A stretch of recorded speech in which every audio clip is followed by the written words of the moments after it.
My name is Eric, and the question of the day is a 27-year-old man dating a man who's old enough to be his great great grandfather.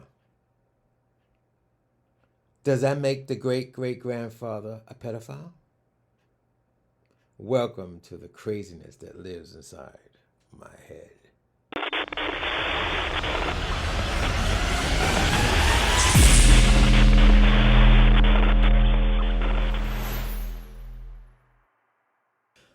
Now, you may be asking yourself, what the hell is Eric talking about? Well, I'm on one of the sex sites. I was going to say dating site, but usually sex sites. Everybody wants sex dates. That's all they do. And I've been conversating with this 27-year-old who made it perfectly clear of all the things he wants to do to me. And I'm not really taking it serious. But then when he kept getting serious, when he started getting to meeting up, getting along, friendship, and even relationship, and I'm like, what? A 27-year-old? So I said to the kid, I said, I'm old enough to be your great great grandfather. What the hell you see in me? And the kid said, I like older men. Well, when I was his age, I like older men too, but I had my limits. I remember I was 18, 19. I fooled around with a guy who was in his 30s. When I was in my 20s, I fooled around with a guy who was in early 40s. And basically that was my limit. Like I fooled around with someone who's 10 years older than me. Maybe 20, but basically 10 definitely. And if a guy is in his 60s, if I'm 20 and the guy is in his 60, it was no way. I mean, I had a limit. It was no way. I just felt, oh, he's too old. I don't want to beat him out on nobody. 60. What a 60-year-old man could do for me. Well, to be honest, to tell you a story, I was 21 at the Mount Morris Bath in Harlem, and I wasn't getting any action, but I was being followed and nagged with the 67-year-old man kept nagging me and hey, come on, baby, baby, hey, baby, hey, baby, this and baby that. He just, and I just, I was very polite. I kept walking away, and he kept following me. He followed me in the sauna. He followed me in. They had a little pool table. Followed me over there. I said, "Oh, what the hell?" And I wasn't getting any action. So what the hell? I brought him to my room. In the bathhouse, you could rent these, I say room, but these cubicles, and all these cubicles with a door on it and a bed. That's all they were. And they charge you $5, $10 for the night, So I took him in there. Find out he was 67, that made it even worse. And I said, oh, what the hell? Why not? I'm not getting any action from anybody else.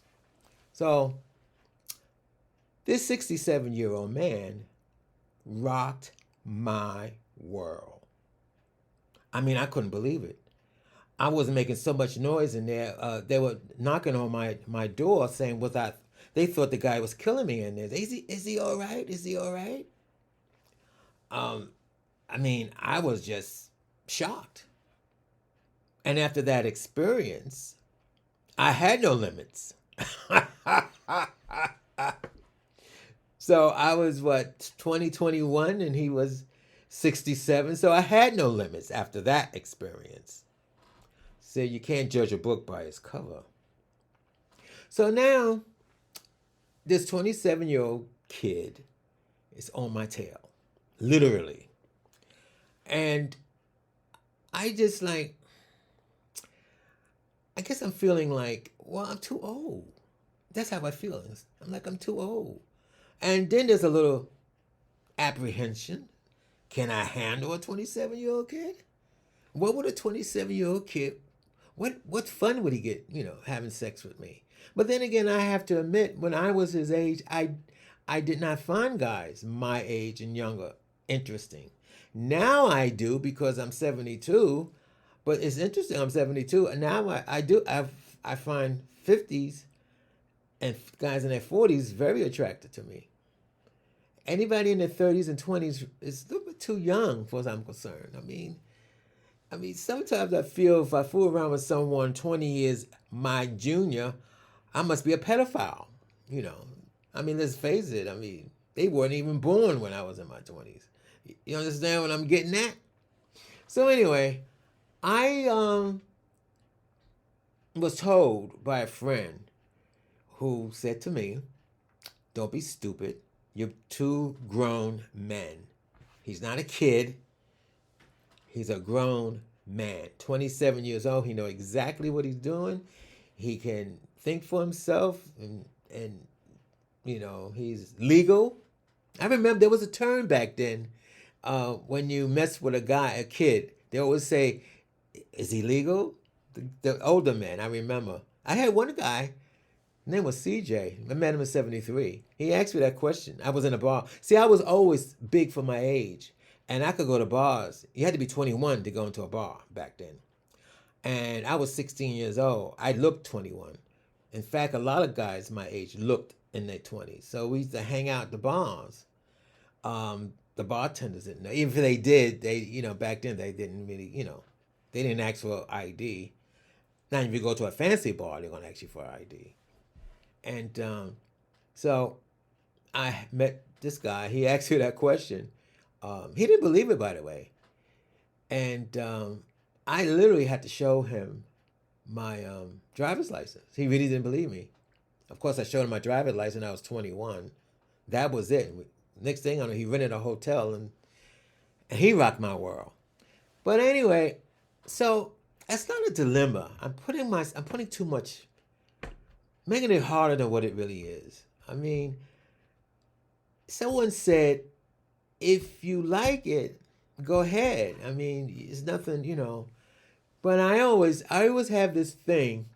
I always tell people, especially when a young kid, I said, if he ain't got a car, ain't got a job, and living at home, I don't think I'm. No, in fact, it doesn't have to. Age doesn't matter. He could be old, same thing. Well, this kid is not the point. He does have a job, does have a car, and he had his own place. So, what's holding me back? I don't know. I guess I'm old fashioned. And I guess it's the apprehension of not being able to satisfy. Now, since I'm older, I'm thinking that, well, I don't want to fool around with somebody if I'm really not able to satisfy them at my age. I keep bringing in my age. Someone said, age is just a number. Just go and do it. Well, anyway, you've just heard me carrying on about my thinking of being a pedophile, fooling with someone who's 40 years my junior. Thank you for listening to the craziness that lives inside my head.